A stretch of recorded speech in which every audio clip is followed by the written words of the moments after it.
Hi everybody, this time I've decided to make the review of the 2 weeks at the same time because each week was not filled enough with events and stuff to talk about. So today is the mid-April art vlog and let's go. I thought that I would be preparing for the art market, the art fair that I was about to organize, but the date was delayed. So I had time to do another stuff, and at the same time I felt like I'm too anxious because of the movement that's going to happen. So I've decided not to push myself to create large scale works, and I've just played around with my sketchbook and other stuff that I'm going to talk about right now. So the first thing, I've opened my dream sketchbook again. As you remember, I thought that I would fill it almost every day, but that idea failed. So I just started to make some small drawings of my dreams just when I have the inspiration or at least remember about that. So here are several drawings that I've made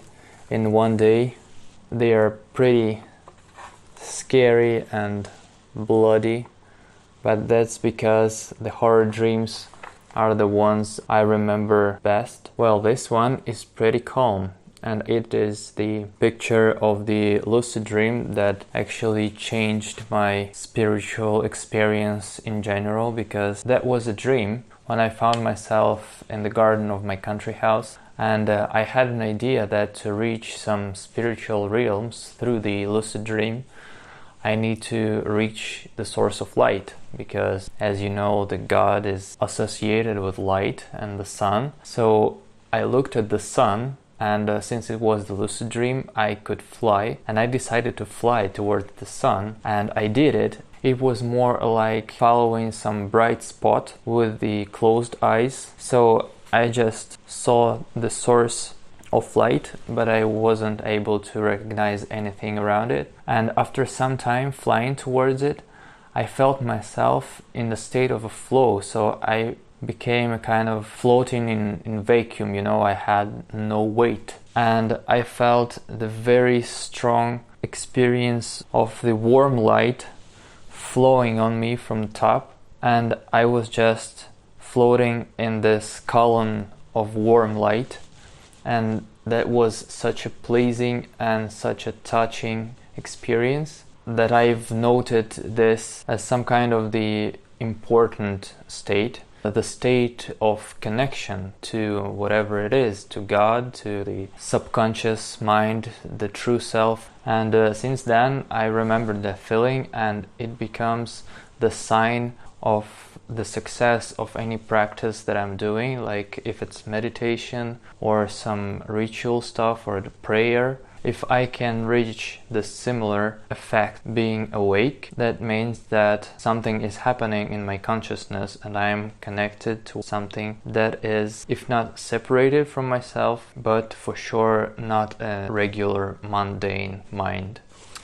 And recently I had a dream of flying around the city, like it was just a random city with the river and the building, and I was flying around it somewhat like this Spider-Man. I think I had some kind of ropes connected to the buildings, and I was just catching them on the flight and moving throughout the city that way. So it was really funny and freeing. I felt a lot of energy, a lot of tonus in my muscles, which was very pleasant. Besides that, I decided to make some little accessories for myself, because I'm really enjoying to create objects, and not just art objects, but the things that I can use and interact with daily. So I've done this little things.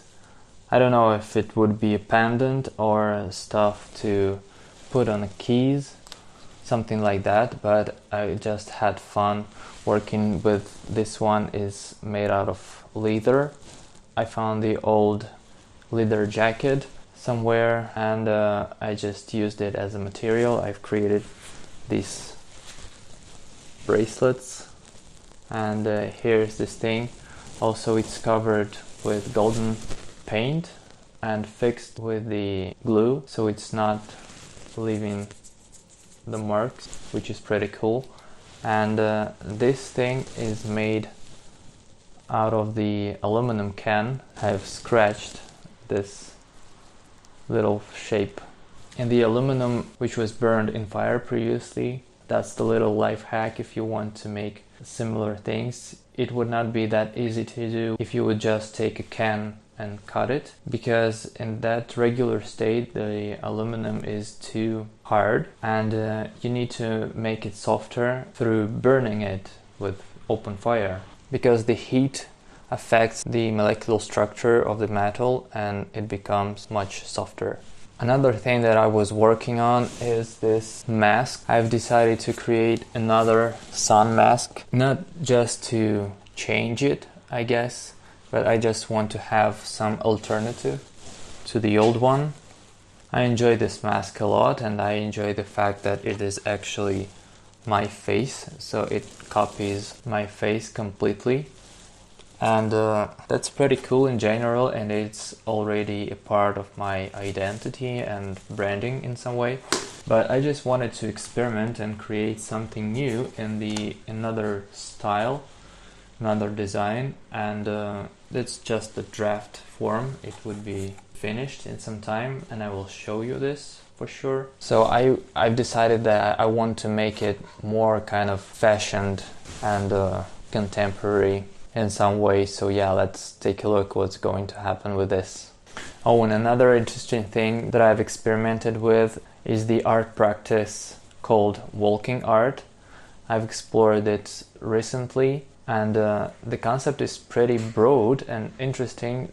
In general, it is about the art based on the walking practice, so it's kind of connected to the exploration of the territory and also, of course, the physical movement. And it's the art practice and art discipline, I may say, that is present since 1960s, so it's not that new, and you may find a lot of information about that if you Google it, like walking art. However, connecting to this discipline and art, I've came up with the idea that walking through the certain path, reaching the destination, is very similar with the work of willpower and the way of manifestation of things.